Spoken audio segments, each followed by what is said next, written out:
Hi நண்பா, இன்னைக்கு நம்ம லேர்ன் பட் டோன்ட் ஸ்டடியில் டெப்த் ஃபர்ஸ்ட் சர்ச்னா என்னது, அதுக்கு ஒரு எக்ஸாம்பிள் அண்ட் அதோட பெர்ஃபார்மன்ஸ் எவல்யூஷன் வந்து எப்படி பண்ணுறதுங்கிறது தான் பார்க்க போகிறோம். இந்த வீடியோ உங்களுக்கு பிடிச்சிருந்ததுனா லைக் பண்ணுங்கள், உங்கள் ஃப்ரெண்ட்ஸுக்கு எல்லாம் ஷேர் பண்ணுங்கள், அது மறக்காமல் சப்ஸ்கிரைப் பண்ணுங்கள். இப்போ அவங்க வீடியோக்குள்ளே போகலாம்.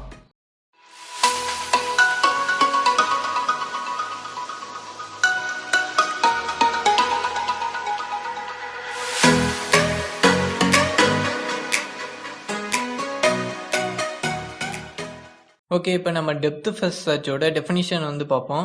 ஃபர்ஸ்ட் டெப்த் ஃபர்ஸ்ட் சர்ச்னா என்னதுன்னா, ஒரு சர்ச் அல்காரிதம் எந்த மெத்தடில் வந்து ஆப்ரேட் ஆகும்னா, லாஸ்ட் இன் ஃபர்ஸ்ட் அவுட்டுங்கிற ஸ்டாக் டேட்டா ஸ்ட்ரக்சரில் வந்து ஆப்ரேட் ஆகும். அதாவது இப்போ ஒரு ஸ்டாக்குக்குள்ள எது வந்து ஃபர்ஸ்ட் என்ட்ரு ஆகுதோ அது வந்து லாஸ்ட்டாக தான் ப்ராசஸ் ஆகும். அதே மாதிரி லாஸ்ட் என்ன நோடு என்ட்ரு ஆகுதோ அதுதான் ஃபர்ஸ்ட் வந்து ப்ராசஸ் ஆகும்.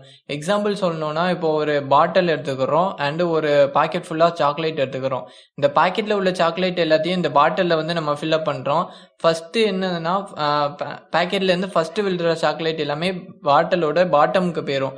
அதே மாதிரி லாஸ்ட் விழுற சாக்லேட் தான் பாட்டிலோட டாப்ல இருக்கும். இப்போ நம்ம ஏதாச்சும் சாக்லேட் எடுக்கிறோம்னா டாப்ல இருக்க சாக்லேட் தானே இருப்போம், அதாவது லாஸ்ட் விழுந்த சாக்லேட் தான் இருப்போம்.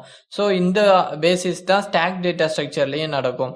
நெக்ஸ்ட் வந்து இந்த ஸ்டாக் வந்து நம்ம எதுக்காக யூஸ் பண்றோம் அப்படின்னா, ஒரு கிராஃப்ல இருக்க நோட்ஸை வந்து நம்ம எல்லாம் விசிட் பண்ணிட்டோமா இல்லையாங்கிறது ஒரு ட்ராக் பண்றதுக்காக தான் இந்த ஸ்டாக் டேட்டா ஸ்ட்ரக்சரை வந்து யூஸ் பண்ணோம்.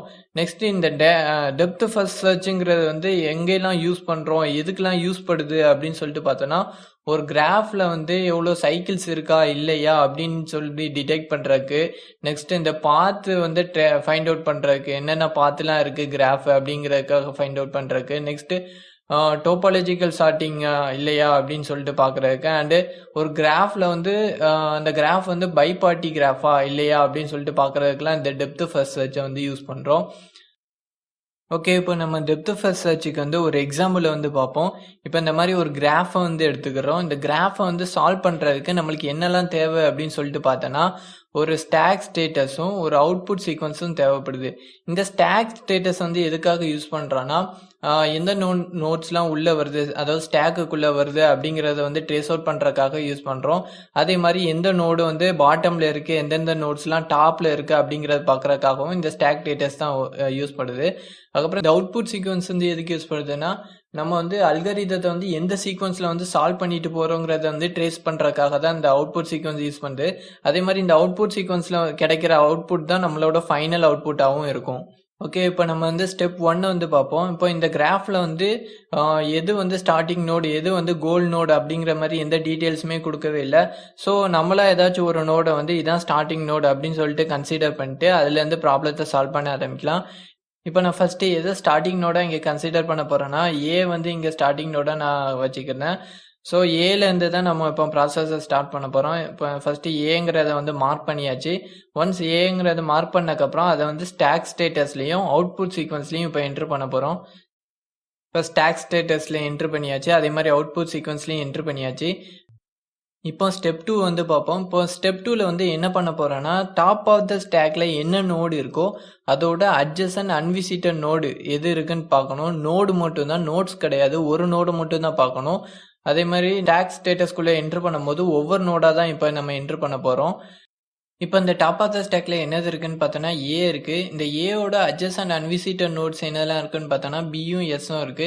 இந்த ஸ்டாக் டேட்டா ஸ்ட்ரக்சரை பொறுத்தவரை நம்ம என்ன பண்ணுவோம்னா, ஒவ்வொரு நோட்ஸாக தான் என்ட்ரு பண்ணிக்கிட்டே வரும். ஸோ இங்கே வந்து ஒன்று பிஏ என்ட்ரு பண்ணணும், இல்லை எஸ்ஸை வந்து என்ட்ரு பண்ணணும். எந்த ஆர்டரில் வந்து நம்ம என்ட்ரு பண்ணணும் அப்படின்னு சொல்லிட்டு பார்த்தோன்னா, ஆல்ஃபபெட்டிக்கல் ஆர்டரில் வைஸில் தான் என்ட்ரு பண்ணிட்டு வரணும். ஸோ அதனால இங்கே வந்து பிஏ வந்து நம்ம ஃபஸ்ட்டு என்ட்ரு பண்ண போகிறோம். இப்போ வந்து பிஏ வந்து ஸ்டாக் ஸ்டேட்டஸ்குள்ளேயும் அவுட்புட் சீக்வன்ஸ்குள்ளேயும் என்ட்ரு பண்ணுறதுக்கு முன்னாடி பிஏ வந்து விசிட்டட் அப்படின்னு சொல்லிட்டு மார்க் பண்ணிடுறோம். ஸோ விசிட்டட்னு மார்க் பண்ணியாச்சு. நெக்ஸ்ட்டு ஸ்டாக் ஸ்டேட்டஸ்லையும் அவுட்புட் சீக்வன்ஸ்லையும் என்ட்ரு பண்ணியாச்சு. நெக்ஸ்ட் ஸ்டெப் 3 என்னதுன்னு சொல்லிட்டு பார்த்தோன்னா, அதே மாதிரி தான் இப்போ டாப் ஆஃப் த ஸ்டாக்ல என்ன இருக்குன்னு பார்க்கணும். பி இருக்கு. பிக்கு அட்ஜசன்ட் அன்விசிட்டட் நோட்ஸ் ஏதாச்சும் இருக்குன்னு சொல்லிட்டு பார்த்தோன்னா அதில் ஒன்றுமே இல்லை. ஸோ அதை வந்து சிம்பிளாக பாப் பண்ணால் மட்டும் போதும். பாப் பண்ணியாச்சு. இந்த ஸ்டாக் டேட்டா ஸ்ட்ரக்சரில் வந்து நம்ம 2 கான்செப்ட் வந்து யூஸ் பண்ணுவோம். ஒன்று வந்து புஷ், இன்னொன்று வந்து பாப்.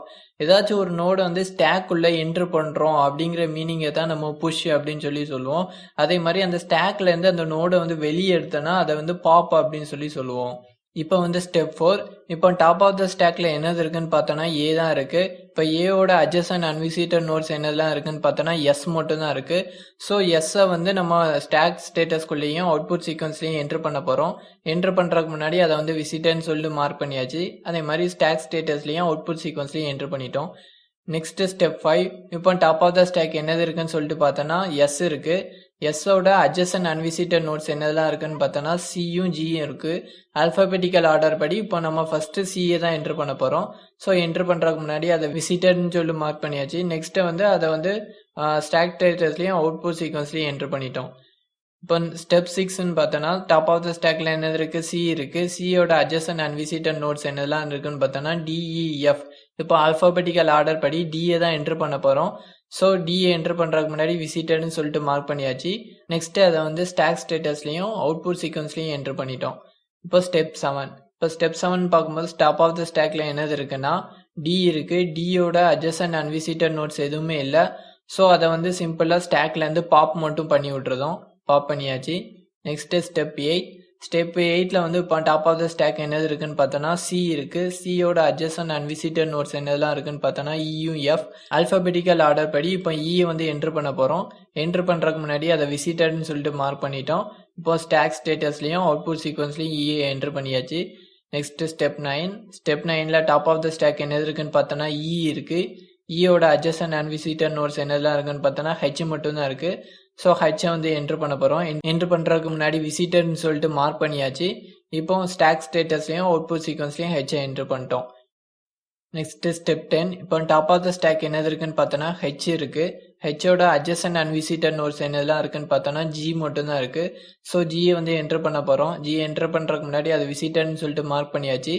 ஸ்டாக் ஸ்டேட்டஸ்லையும் அவுட்புட் சீக்வன்ஸ்லையும் என்ட்ரு பண்ணிட்டோம். இப்போ ஸ்டெப் 11. இப்போ டாப் ஆஃப் த ஸ்டாக்ல ஜி இருக்கு. ஜியோட அட்ஜசன்ட் அன்விசிட்டட் நோட்ஸ் என்னெல்லாம் இருக்குன்னு பார்த்தோன்னா எஃப் மட்டும் தான் இருக்கு. ஸோ அதை மட்டும் என்ட்ரு பண்ண போகிறோம். என்ட்ரு பண்ணுறதுக்கு முன்னாடி அது விசிட்டர்னு சொல்லிட்டு மார்க் பண்ணிட்டோம். இப்போ ஸ்டேட்டஸ்குள்ளேயும் அவுட்புட் சீக்வன்ஸ்லையும் என்ட்ரு பண்ணியாச்சு. இப்போ ஸ்டெப் 12. இப்போ டாப் ஆஃப் த ஸ்டாக்ல என்ன இருக்குன்னு பார்த்தோன்னா எஃப் இருக்கு. எஃபோட அட்ஜசன்ட் அன்விசிட்டட் நோட்ஸ் என்னெல்லாம் இருக்குன்னு பார்த்தோன்னா ஒன்றுமே இல்லை. ஏன்னா ஆல்ரெடி எல்லா நோட்ஸையும் நம்ம விசிட் பண்ணிட்டோம். ஸோ சிம்பிளாக அதை வந்து பாப் மட்டும் பண்ண போகிறோம் ஸ்டாக்லேருந்து. இப்போ எஃப் வந்து பாப் பண்ணியாச்சு. Next step 13. இப்போ டாப் ஆஃப் த ஸ்டாக்ல ஜி இருக்கு. ஜிக்கும் எந்த நோட்ஸுமே இல்லை, எல்லாமே விசிட் பண்ணியாச்சு. ஸோ அதை பாப் பண்ணிட்டோம். நெக்ஸ்ட் வந்து ஸ்டெப் 14. இப்போ டாப் ஆஃப் த ஸ்டாக்ல என்ன இருக்குன்னு பார்த்தோன்னா ஹெச் இருக்கு. ஹெச்சுக்கும் அட்ஜசன்ட் அன்விசிட்டட் நோட்ஸ் எதுவும் இல்லை. ஸோ அதை பாப் பண்ணியிருந்தோம். இப்போ ஸ்டெப் 15. டாப் ஆஃப் த ஸ்டாக்ல இ இருக்கு. அட்ஜசன்ட் அன்விசிட்டட் நோட்ஸ் எதுவுமே இல்லை, அதனால பாப் பண்ணியிருந்தோம். இப்போ ஸ்டெப் 16. டாப் ஆஃப் த ஸ்டாக்ல என்ன இருக்குன்னு பார்த்தோன்னா சி இருக்கு. அட்ஜசன்ட் அன்விசிட்டட் நோட்ஸ் எதுவுமே இல்லை. ஸோ பாப் பண்ணியிருந்தோம். இப்போ step 17. Top of the stack என்னது இருக்குன்னு பார்த்தோன்னா எஸ் இருக்கு. எஸ்ஸுக்கு அட்ஜசன்ட் அன்விசிட்டட் நோட்ஸ் எதுவுமே இல்லை. ஸோ அது பாப் பண்ணிடலாம். Next step 18. Top of the stack என்னது இருக்குன்னு பார்த்தோன்னா ஏ இருக்கு. ஏக்கும் இப்போ அட்ஜசன்ட் அன்விசிட்டட் நோட்ஸ் எதுவுமே இல்லை, ஆல்ரெடி எல்லாமே விசிட் பண்ணிட்டோம். ஸோ அதையும் பாப் பண்ணிட்டோம். ஒன்ஸ் ஸ்டாக் வந்து எம்டி ஆயிடுச்சுன்னா இந்த ப்ராசஸை வந்து நம்ம முடிச்சுக்கணும். இப்போ வந்து அவுட்புட் சீக்வன்ஸ் வந்து பார்க்கும். இந்த சீக்வன்ஸில் தான் நம்ம ஃபர்ஸ்ட்லேருந்து ப்ராசஸ் பண்ணிகிட்டே போயிருக்கோம். ஸோ இதை தான் நம்ம அவுட்புட்டாக எடுத்துக்கிறோம். இப்போ ஏ வந்து நம்ம கரண்ட் ஒர்க்கிங் நோடாக ஃபர்ஸ்ட்டு வச்சு செஞ்சதுனால இந்த மாதிரி ஒரு அவுட்புட் வந்திருக்கு. சப்போஸ் நம்ம பிஏ வச்சு செஞ்சிருந்தோன்னா வேறு மாதிரி அவுட்புட் வந்திருக்கும். அதே மாதிரி ஒவ்வொரு நோட்ஸை வச்சு ஸ்டார்ட் பண்ணியிருந்தோன்னா டிஃப்ரெண்ட்டான சொல்யூஷன்ஸ் வந்து கிடைச்சிருக்கும். அதனாலேயே இதுக்கு வந்து நம்பர் ஆஃப் பாசிபிள் சொல்யூஷன்ஸ் வந்து நம்மளுக்கு கிடைக்கும் அப்படின்னு சொல்லலாம். இப்போ இவ்வளோ நேரம் நம்ம பண்ண ப்ராசஸை தான் ஒரு அல்காரிதமாக எழுத போகிறோம். அதில் ஃபஸ்ட்டு ஸ்டெப் என்னதுன்னா ஒரு root node or current working நோடை வந்து எடுத்துட்டு நம்ம ஸ்டாக் ஸ்டேட்டஸ்குள்ளேயும் அவுட்புட் சீக்வன்ஸ்லையும் என்ட்ரு பண்ணிட்டு அதை விசிட்டர்னு சொல்லிட்டு மார்க் பண்ணோம்ல, அதை தான் ஃபர்ஸ்ட் பாயிண்டாக கொடுத்துருக்காங்க.